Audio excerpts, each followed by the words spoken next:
Yes, This song is called Be the Change, inspired by the words of Mahatma Gandhi, who lived for peace and not violence, and told us to be the change we wish to see in the world. Oh, welcome to the 100th Monkey Radio with Tom, Ramon, LFE and Greg. We are here tonight for a very, very special edition of the 100th Monkey Radio. Dun, dun, dun. So we are recording this on April 13th of 2015. And you forgot for a second, didn't you? Yeah, I had to look at the calendar. I don't know what the hell date is. Shit. This is my third day off in a row.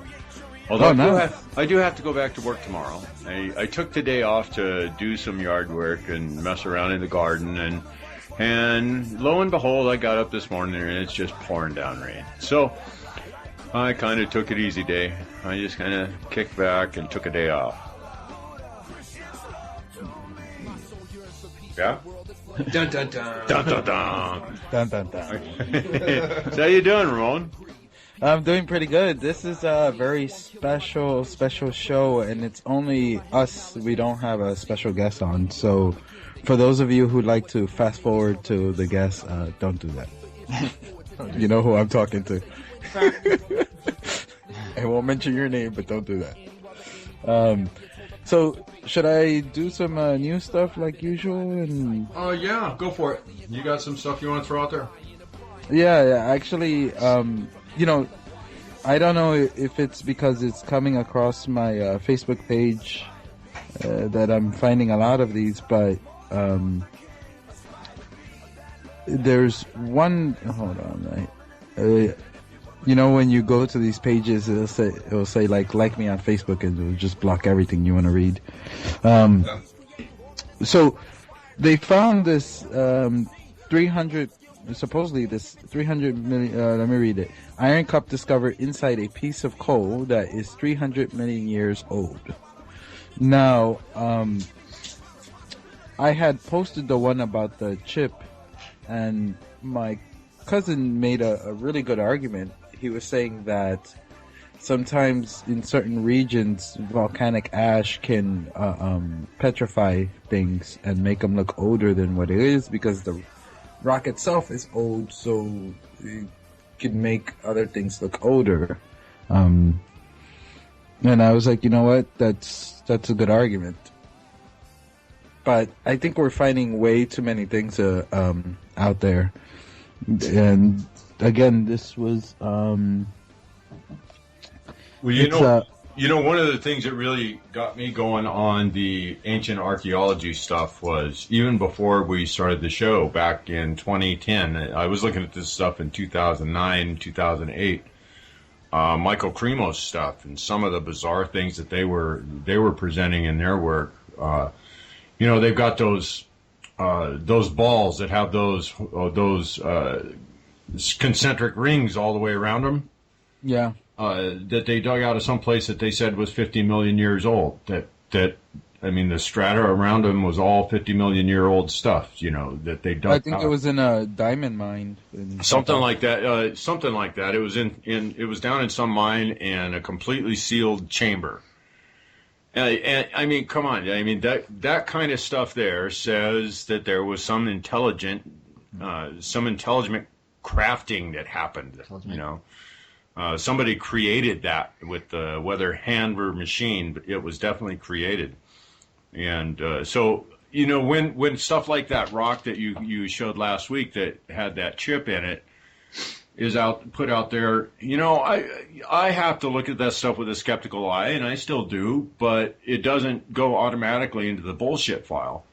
You know, I look at it and go, well, okay, well, also have to use your own discernment and look at this stuff with that skeptical eye and go, well, how hard would that be to CGI? Who has this rock? Is it something that has been looked at by multiple people? You know, there's all sorts of questions you can ask and research that you can do on this kind of stuff. Yeah.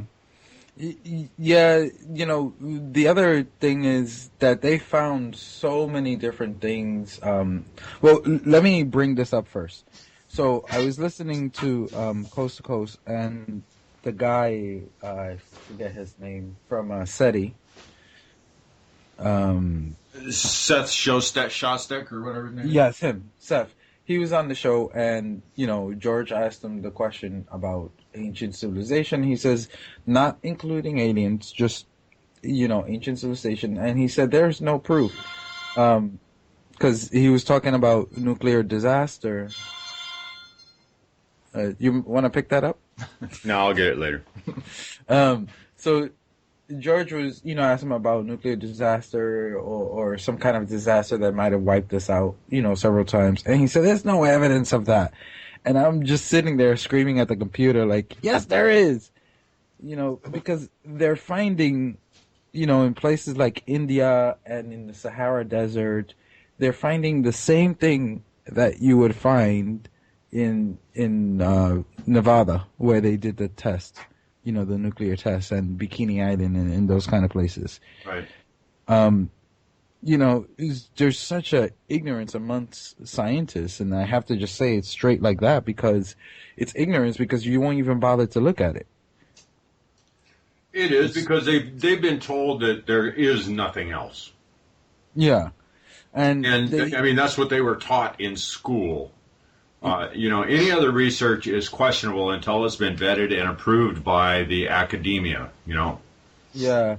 So they'll say, like, you know, if that was true, then where are these, you know, ancient structures that predate? And I was like, what about Yonaguni and all this, all this stuff they're finding? Like, southern India, they found cities buried, you know, underwater that actually, you know, older than 10,000 years. Forget about the really old. What about stuff. Göbekli Tepe? Exactly. This one right there. That's, you know, what, 13,000 years old at least. Yeah, and then you have all the stuff they found in coal mines just in the United States. Like, forget about the rest of the world. Just in the United States. And it's the same story. It gets covered up. Yeah. You know, so... I would so love to get into the basement of the Smithsonian. You know what really, it's like whoever wrote the show for Stargate must have been a huge fan of Michael Cremo and those kind of guys. Because... Yeah, there's a lot of archaeology on that, isn't there? Oh, man, and the way they explain, and also when they get into, like, the ancients, you know... Right. It's very similar to the movie Contact, the ending part, where he says the ancients built this kind of thing. So was there like a old human race, or maybe it doesn't necessarily have to be human, but humanoid, that, you know, did this kind of stuff. But anyway, you know, ultimately, Ramon, I believe that this whole reality that we find ourselves in, and I don't even call anymore. I can't even call it a planet. I mean, it's the reality that we find ourselves in, the bubble of reality that we are experiencing right now. I know it had to have been seeded and planted in some form and created in some form, or some fashion that. More and more, the evidence for me has pointed to, obviously, intelligent design, but with a plan of, I don't know, I guess I see the plan for this place of building the perfect beast, building the perfect receptacle for our consciousness to have a physical experience. Yeah, and that's not the one thing when you say something like that to scientist type or atheists, right away they jump on the creationists. Right. Like there's only there's only two versions. Either it's the scientific way or the creationist way, and it's like that's not what we're talking about. Not even close. Yeah, not even close. But let's move on from there because we got other things to cover, and wanna say before I make the announcement, just want to say that I recently published my first kids book. So it's out, and for those of you who got nieces, nephews, and kids and stuff like that, if you have what do they call hybrid kids, those kids that the Greys you have with the Greys and they take off planet, don't bother buying the book for them. But Tom, how many hybrid kids do you have? I haven't been able to count, Ramon. They won't let me have access to those kind of numbers. That reminds. Yeah. Yeah. Anyway, the name of the book is called Children of the World, and it's a very basic book for like ages 3 to 7. So you can write on the 100th Monkey page. There's one of the tabs, home, archive. There's one that says Ramon's Books. Click on that, and that'll take you to my personal website, and you can get the books there, which I also have the science fiction book, Scratching the Cosmic Conscious. So, now for the announcement. Can I get a drum roll? So, this will be the last show, right, Tom, or second to last show? You got one more. Well, actually, this is going to be the last show. Last show. You're done. Oh, thanks. But we're recording it before the last show. Yeah. Go figure. Huh? So, this will be my last show. That doesn't mean that the 100th Monkey is finished. And for those of you who like gossip, it's not that we're ending up on bad terms either. Tom did pay me back the money he owes me. No, I just want to clear that out. I don't want people to start saying, well, I heard that Tom and Ramon got into a fist fight, at the bar down. That's you done said it now. Someone's going to carry on with that. Yep, it's gonna take that one soundbite. Yeah, just that part. That's all they heard.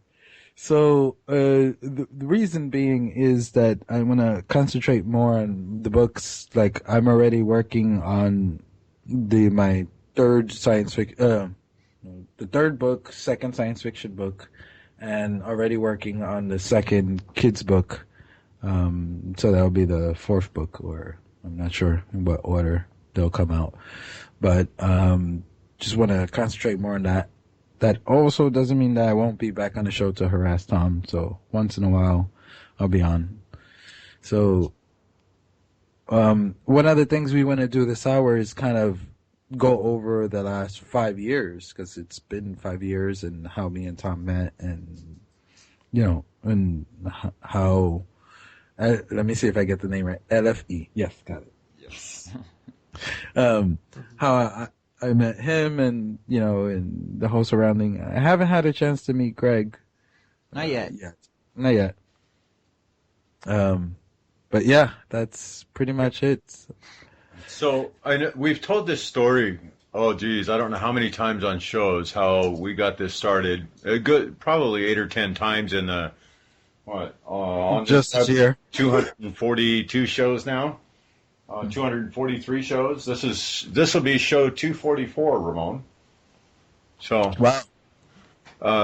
In all those shows, I know we've told this story a good handful of times how we actually started out, and this was a big confirmation for both Ramon and I that what we were doing with the radio show was the right move in our lives at that time, for sure.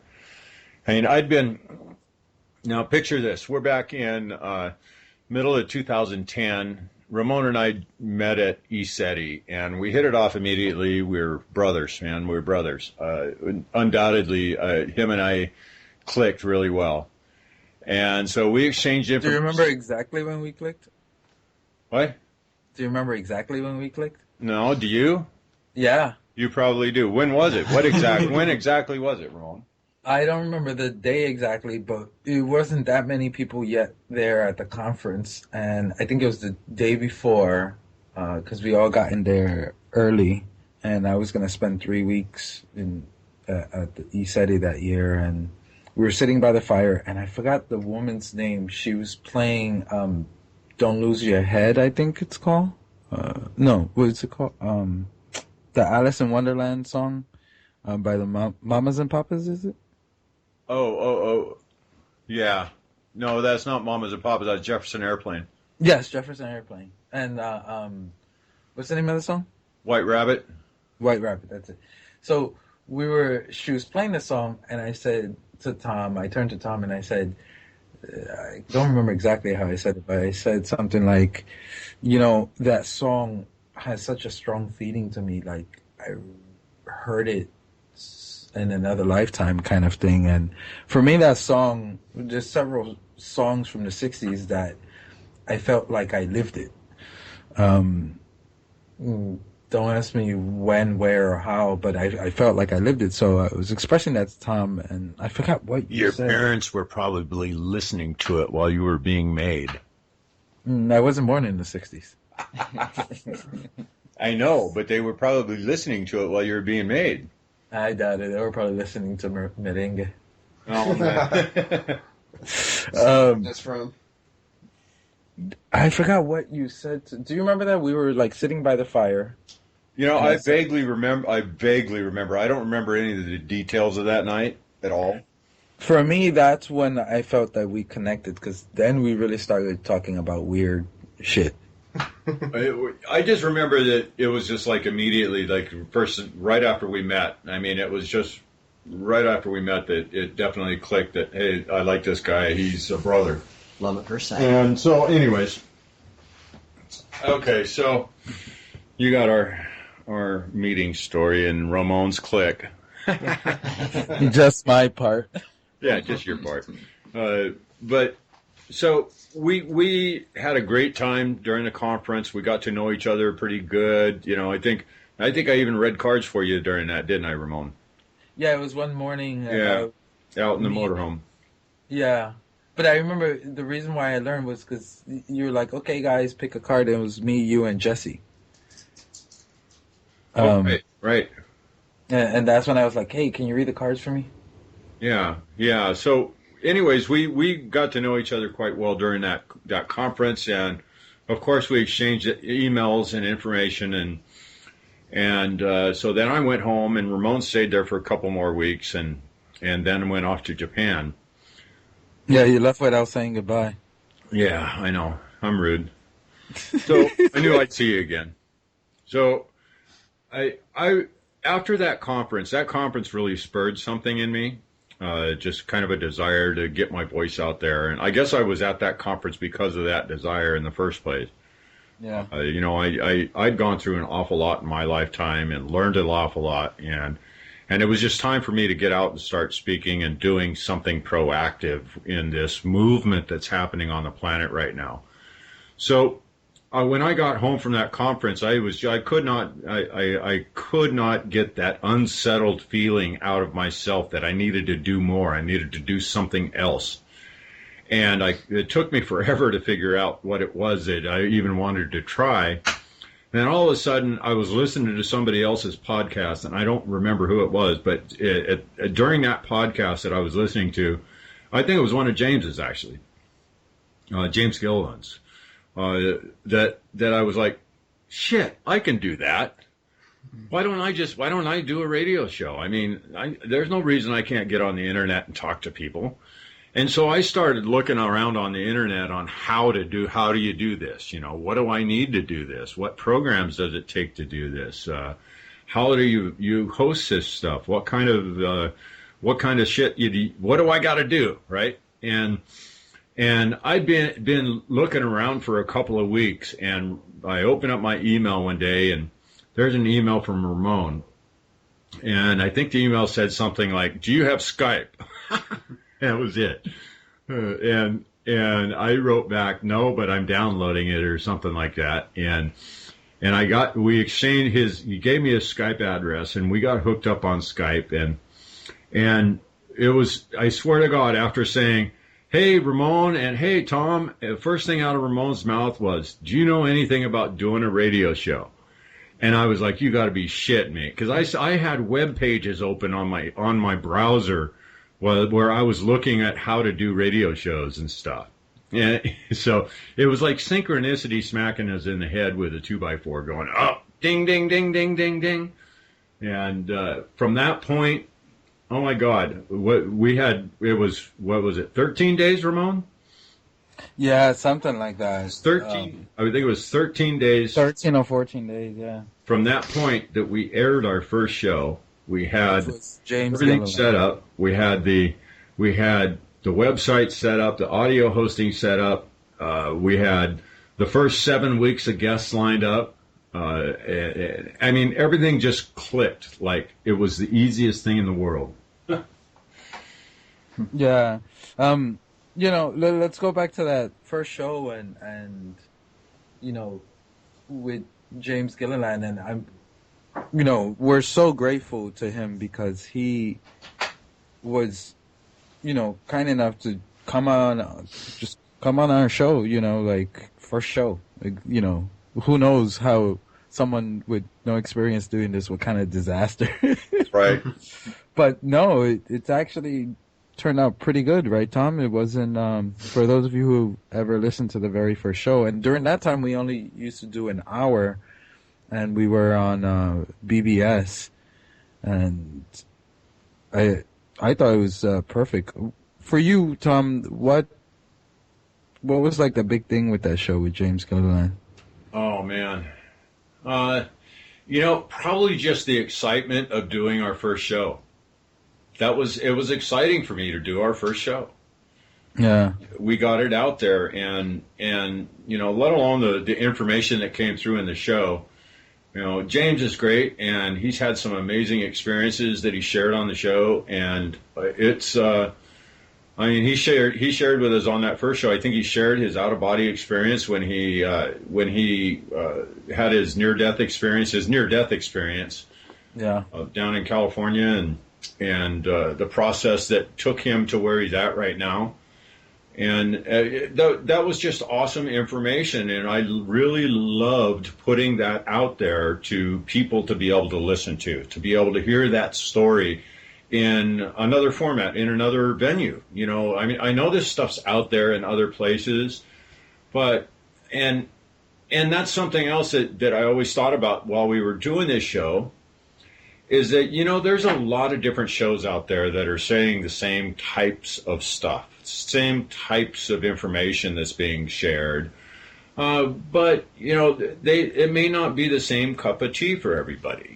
They may not gel with the format of the show, or they may not gel with the radio hosts, or they may not gel with whatever. There's maybe just something that they don't really enjoy listening to, or is not put out in a way that makes them ask the right questions for themselves. And it's always been my hope and dream that I'm able to ask the right questions to get the right kind of responses out of the guests that are going to do the most good for the audience.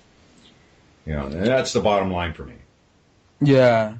With the right away, the one thing, that I can't stand personally is when you have a guest and they're telling a story, and all of a sudden you get, wait. So go back to, and then the person starts telling but what did you mean by, and they're consistently like cutting off. So me and Tom did not want that. And if you guys notice, some people think that we're not, I've heard some people say that we don't really like question the person, and a lot of people, I think the majority of you who listen to the show, is because we it's more like a hangout. I'm not here to question you and, but where's the proof in that, kind of thing. It's more about learning. So, your job is to go out and get your own information. Because at the end of the day, that's the only information that really counts. But that was the main focus for us on the show. And, you know, moving on to the second show, do you remember who that was, Tom? Go through all of Yeah. Not all of them, but just... Actually, I got the schedule up right in front of me. So, yeah, that was Scott Stevens. Because I think those first, what would you say, Tom? The first 15, 20 shows was really like getting it together kind of thing and laying out a path. Pretty much. I think we really didn't really hit our stride until, about 15, 20 shows in. Where we really got much more comfortable and quit worrying about what we were sounding like and that sort of thing. You know, the ums started to slow down. But yeah. For me in those early shows, I think Khan's show was a big deal for me. Because for those of you who've never listened to that show, that's actually one of our most listened to shows. We have a few that are very big, but Khan's was one of those big ones. And this guy, if you ever had a chance to meet him, you know what I'm talking about. His energy is just like, you know, just think of a really cool person and then times 10. He has a really strong energy. And it's not just because I've heard so many people say this about him. When you're around him, he doesn't say anything to you. And if you say it to him, he looks at you like you're stupid. But when you're around him, your own personal issues start to come up. Right. He doesn't say anything to you. He doesn't do anything. He's not waving his hands or magic wand or anything like that. But his energy is so strong that it's just like you can't lie to yourself around him. And that was coming through the show, don't you think, Tom? Oh, God, yes. I mean, I sense that just, I never personally met him. But I definitely felt that and sensed his energy through the show. You know, I think that was the first show, Ramon, that I remember really, really feeling the energy of our guest. Yeah. And I mean, that sensation has grown tremendously since then. But I think that was the first show that I really remember sensing his energy, the energy of the guest that strongly. You know, now that you say that, it brought something on to me. Like, if you think of it this way, each show that we've done, there's a line that's laid, and an energetic line. And every other show we do, there's another energetic line. So if you think of a huge crevasse, that first string you put across, it's very hard to get to, and then, you know, the more shows, the more energetic line. So I think that's why now it's very easy to just like get plugged in, because that bridge has been laid out. Right. Yeah, that's a pretty good metaphor there, Ramon. Plus, another aspect of that metaphor is, you know, you started on this side of the crevasse, and now that all those strings have been laid down there, all those lines have been laid down there across that gap, now that is strong enough that you could actually walk across that thing and get to the other side. You know, and if, you know, another one of the ideas that I had when we first started this was, Ramon, was to lay down some sort of a teaching platform for the audience, for the listeners, you know, something that they could go through and listen to all these shows and contemplate on the ideas and the processes and the, you know, all the gimmicks, all the little tricks, the ins and outs, the ups and downs, and the tragedies, the bliss, all of the different experiences that were shared through the last 5 years. I'm looking at and seeing that if somebody were to take all that information and really do the work with that stuff, then they have grown such a tremendous amount just from the material that we have out there. Yeah. Yeah. You know, another big show for me was Kurt Nugent's show. I love him. Yeah. Love him. Because if you don't know his poem, LFE, have you listened to his poem? Oh, definitely. I listened to a lot of his stuff. One of his favorite quotes I love is, change the way you look at things, and the things you look at change. And that's something that I heard it the first time, is instantly in my memory. And, like, I think about that numerous times every single day. You know, because, I mean, that's exactly what it is. I mean, any situation you want to look at, you know, if you change the way you look at it, it might not be as bad as you think.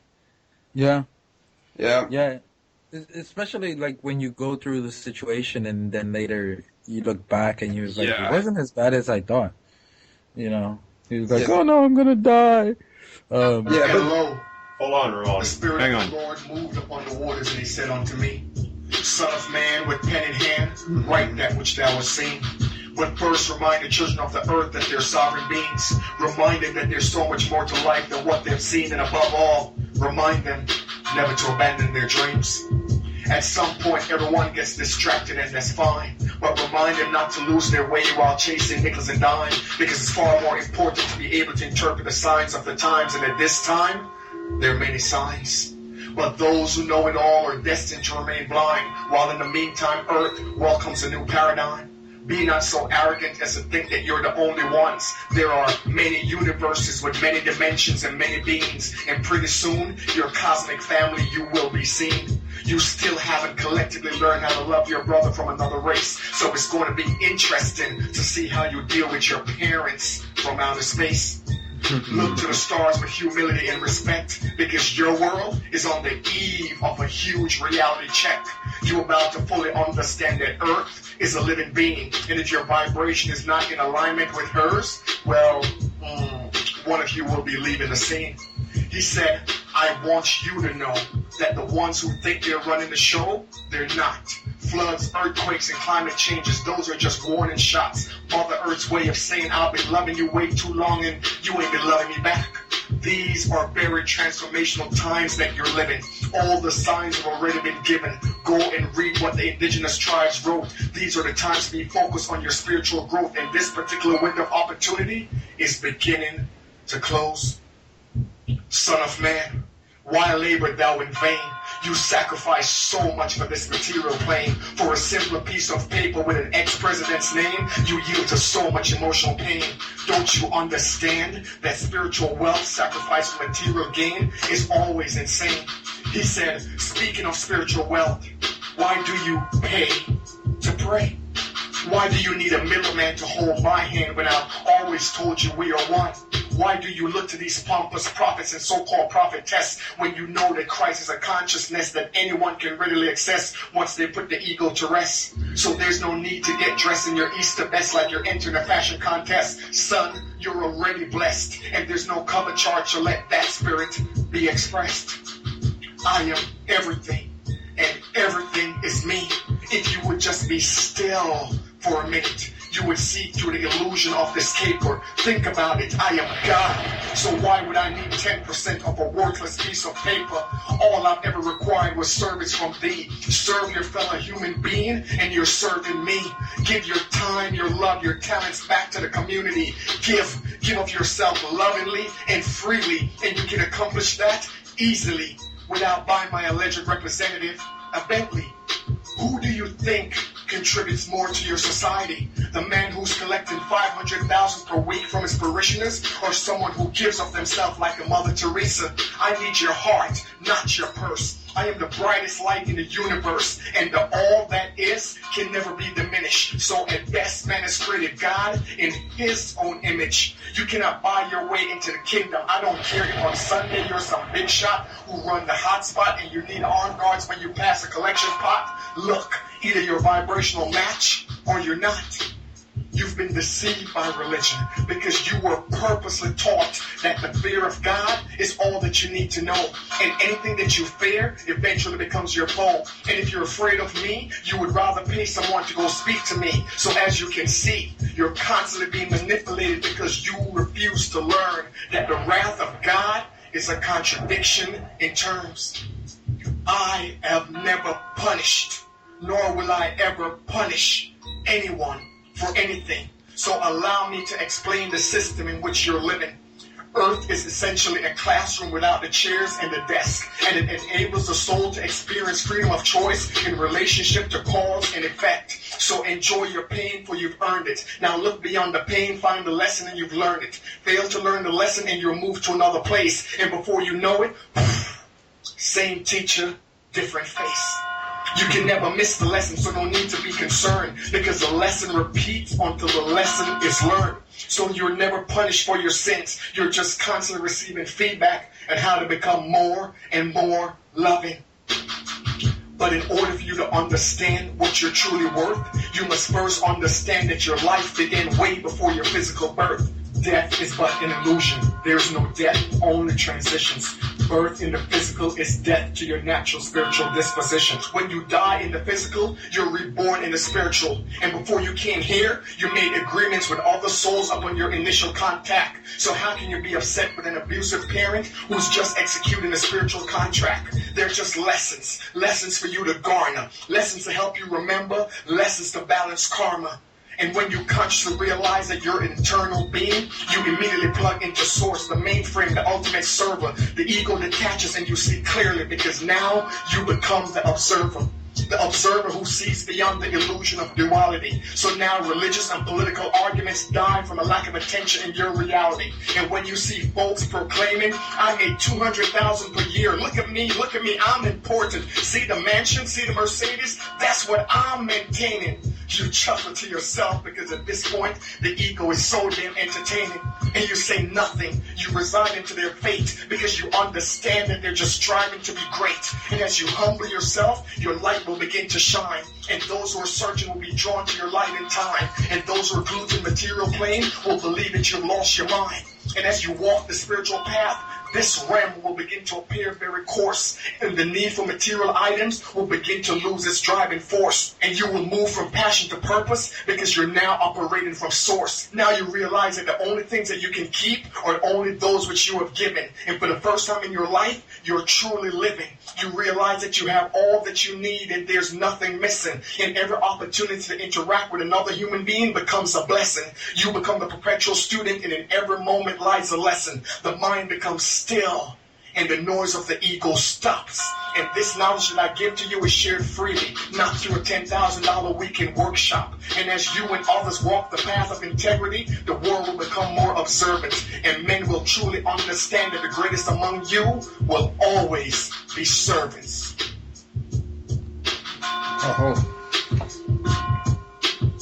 Booyah! Booyah. The good stuff. Excellent.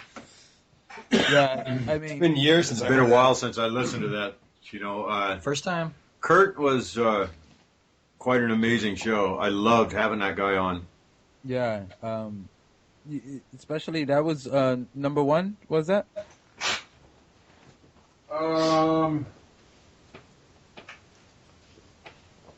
He has like I think 5 of them all together, and for me, my favorite was that always was like number 4. Number 4? 5 is the one that I like too. That's what I thought I was clicking on, but I missed. Yeah, number 3 is my all-time favorite. I mean, yeah, every single one of them has a powerful message, and you know, like I feel there's certain shows that there's certain guests that we have on that I feel have changed us in one way or another. Like, you're not the same after you listen to them. They broaden your horizon one way or another. What do you think, Tom? Oh, God, yes. I've had several. I don't know how many epiphanies I've had during the shows. I've had a lot. Can you think of any? Oh, geez, I just had one just a couple of weeks ago. Hang on. It's with Dora Berry. His definition of love. Oh yeah, Yeah, that was a big one. Daryl Berry and his definition of love. There it was. I mean, this stuff.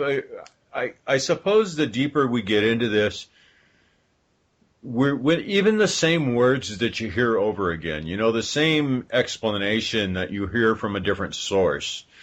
Sometimes it's you know, it all boils down to that when the student is ready, the teacher will appear thing. You know, when you're ready to hear it on another level, then it comes to you. It's there. You hear it, and then you get the deeper insights. I mean, I had different ideas and visions and views of what love was and how I express it in the world and how I express it within myself. And I guess that show in itself just gave me a much deeper, it took me up to, you know, ding, ding, ding, ding. I just went to level 7. You know, I just graduated from level 6 to level 7 on my understanding and appreciation of love.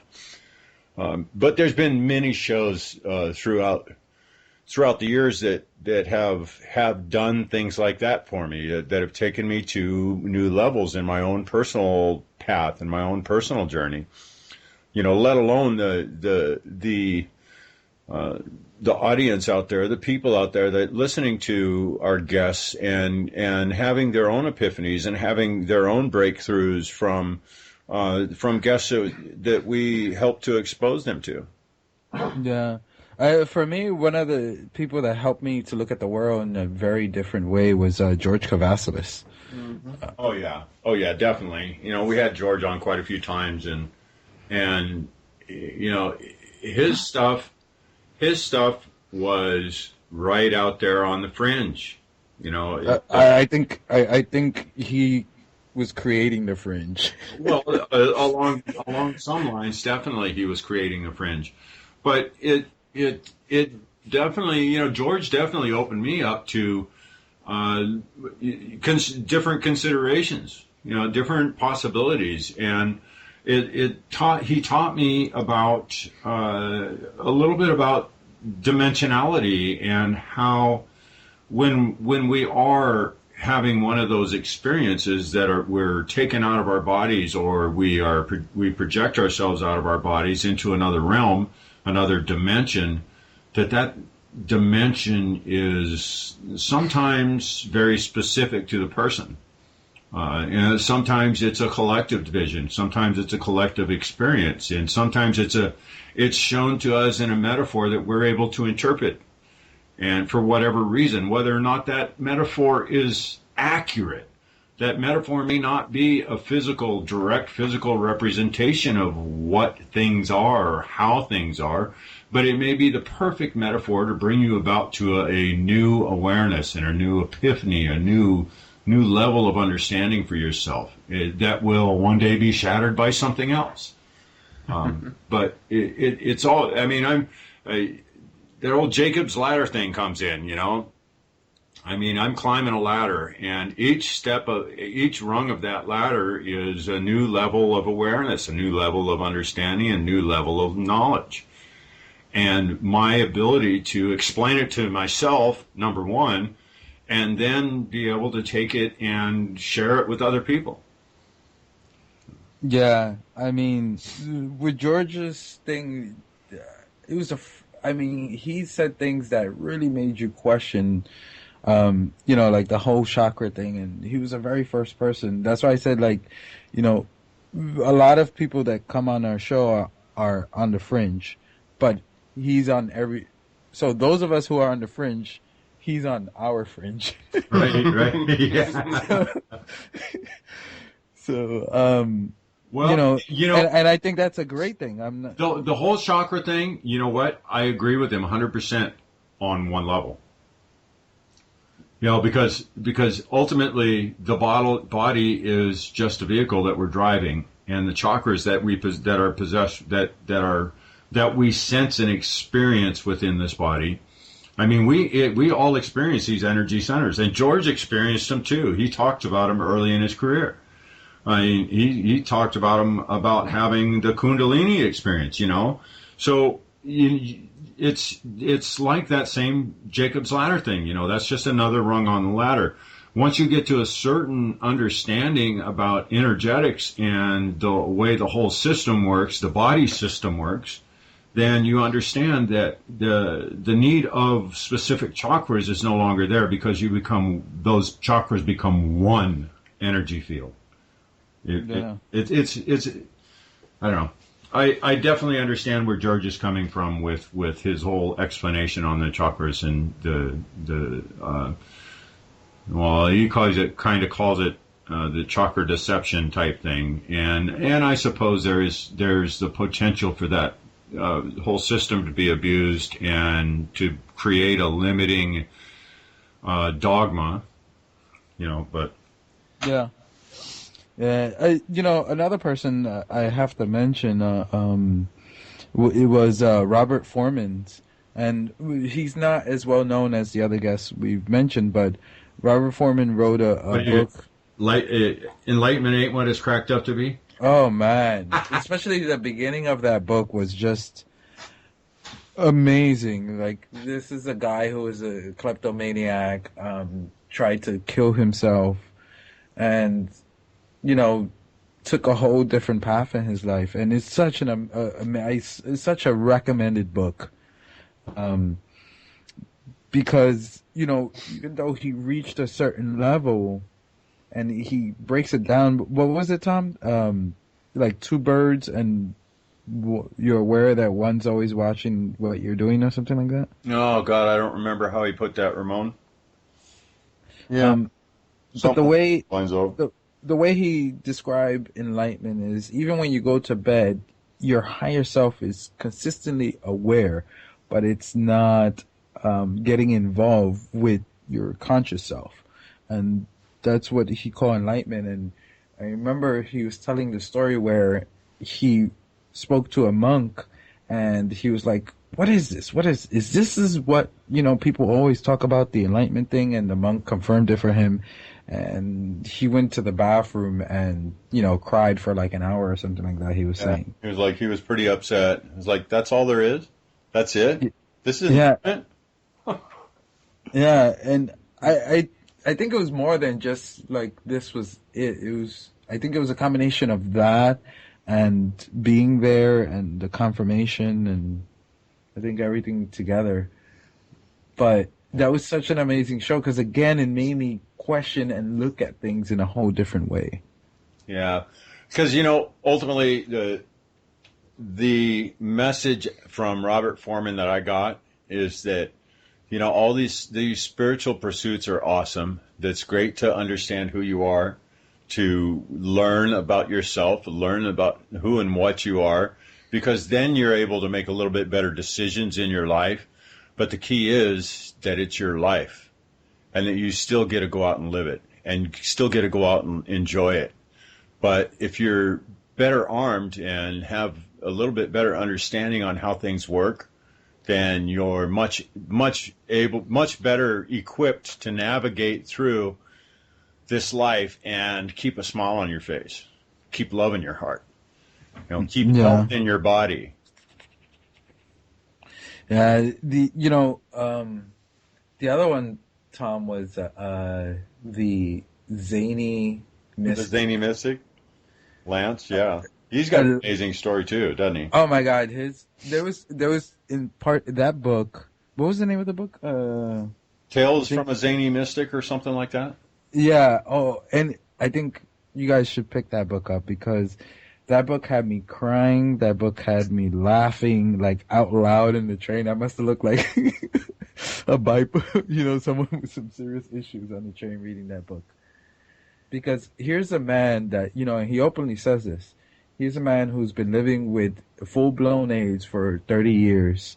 And, he was part of those groups that got in it through the hepatitis shots and stuff like that at those free clinics in San Francisco. And he was a heavy, drug addict, went to jail, and, thinks he was having mystical experiences. So that was another book that showed me what our spirit is really made of when you know, when you push through all the shit that's going on around you, and what, you know, his book made me see that you can get through anything. Yeah. I think he's still doing his radio show, too. Yeah, He's still over on BBS.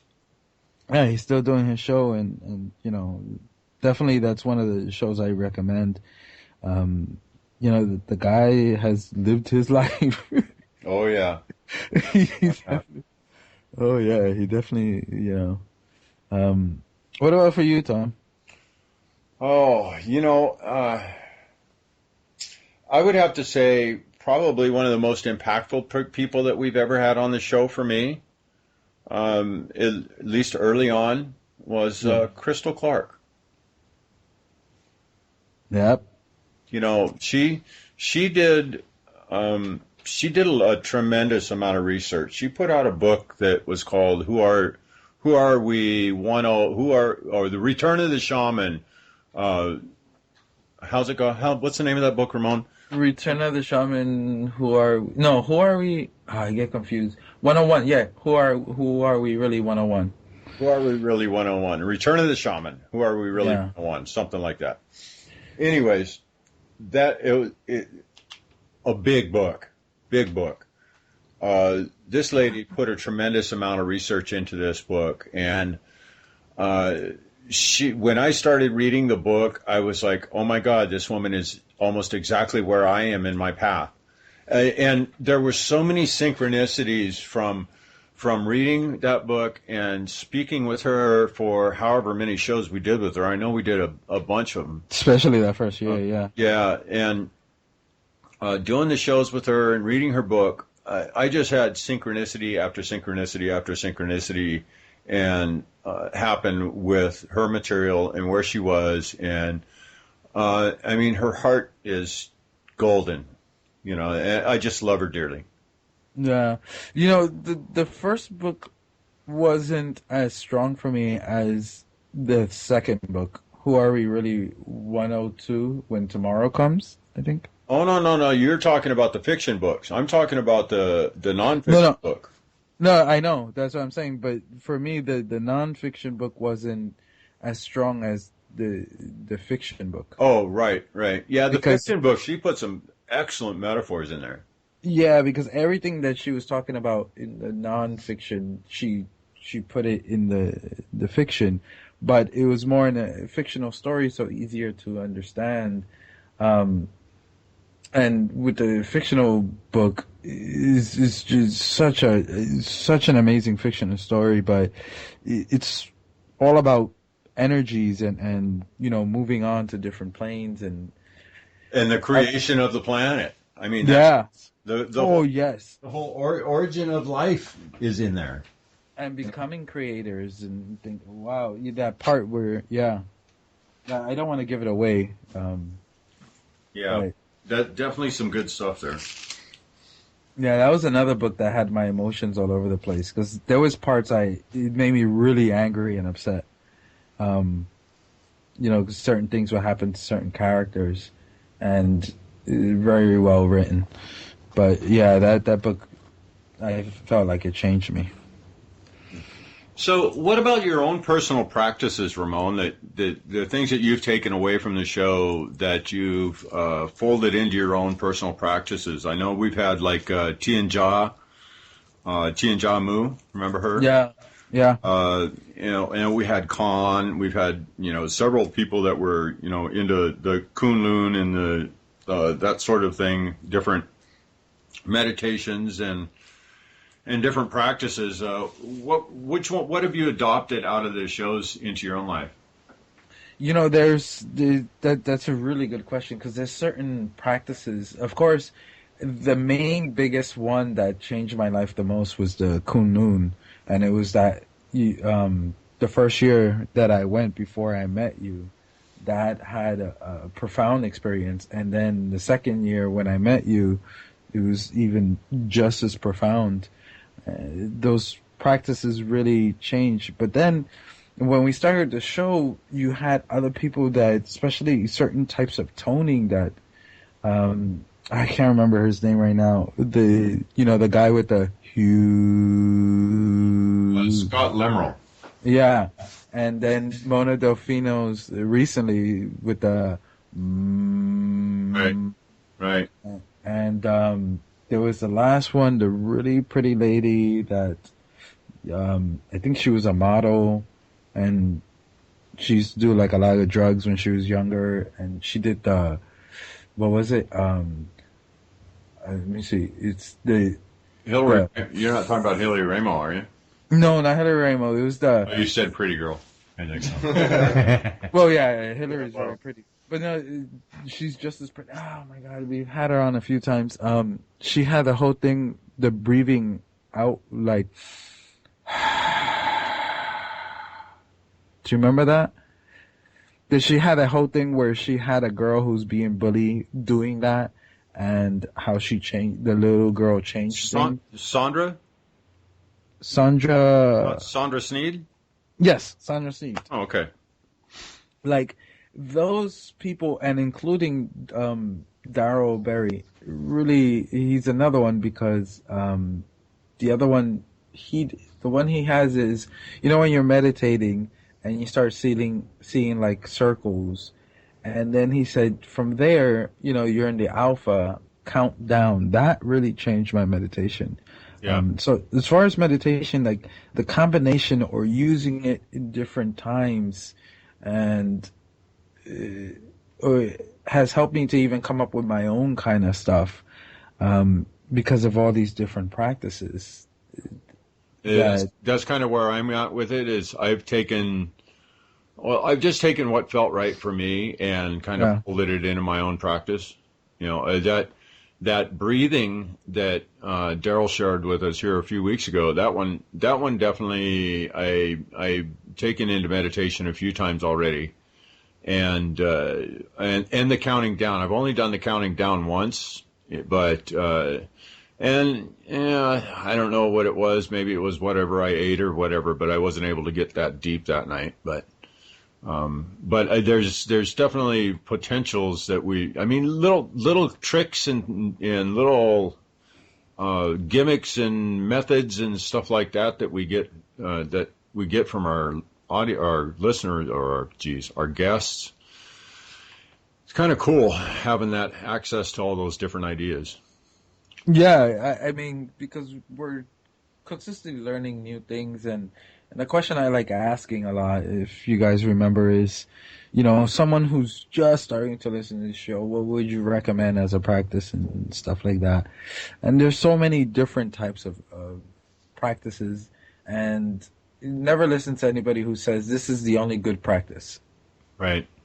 Yeah, don't even pay attention to that person, because the only good practice, the best practice there is the one you come up specifically for yourself, because none of us on this planet is exactly the same, but we're all the same.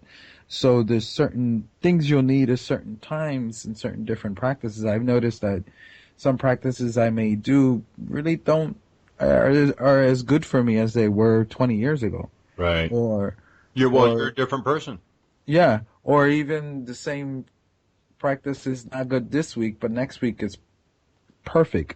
This week I need to do something different, but next week that same practice I did before works perfectly. Because we're in different places at different times all the time. So finding what works best for you is the best one. Exactly. Yeah. How are we with time? Because the next... Oh, we're right there. We're at top of the hour. Got to wrap it up. Yeah. All right. See you guys later. Bye. No. So in the next hour, this hour we did more like the beginning of the show and the groundwork, that was laid out. And the next one is, what Greg and LFE will be bringing to the table for you guys. And you've heard them speak a little bit, but we've never really gotten deep in about their spiritual path and how they started walking that, and, why they started being called a crazy guy. Yeah. One of these guys, I was crazy Uncle Tom. Yeah. So. Oh, were you crazy Uncle Tom? Yeah. He was crazy Uncle Tom. Yep. But now he's sitting here in the same room with me being crazy. That's hilarious because I love it. You know, vengeance knows no bounds. We're both sitting here in straight jackets. Yeah. your nephew and your daughter both were. Yeah. That's not crazy anymore. Yeah. No, baby, you're just as crazy as Dad. That's all. I just had a clue a little earlier than they did, so. No. Yeah. All right, so when we come back, we'll get into their stories and you know how they ended up on this path. Fantastic. All right, condemnation without investigation is the height of ignorance. The love you deny is the pain you carry. And you're going to explain that saying at the beginning of the next hour too. Yeah, that's actually pretty good. The other thing is that Ramon already signed off. Oh, you did. Freedom's calling, I feel the fire that's deep inside us. Everybody wants change, but tell me who will guide us. To the leaders that pass away, put up your lighters. It's a beautiful struggle, but it cannot divide us. We're the ones that we've always been waiting for. See yourself in the mirror and open up the door. Walk through it and feel the love throughout your pores. Be the light, life's purpose is to feel joy. Metaphysical, lyrical, standing up for truth. The only one to make change is walking in your shoes. Be the example, don't complain about the news. Making music and serving the world with the loo. Now you can be the same, or you can be the change.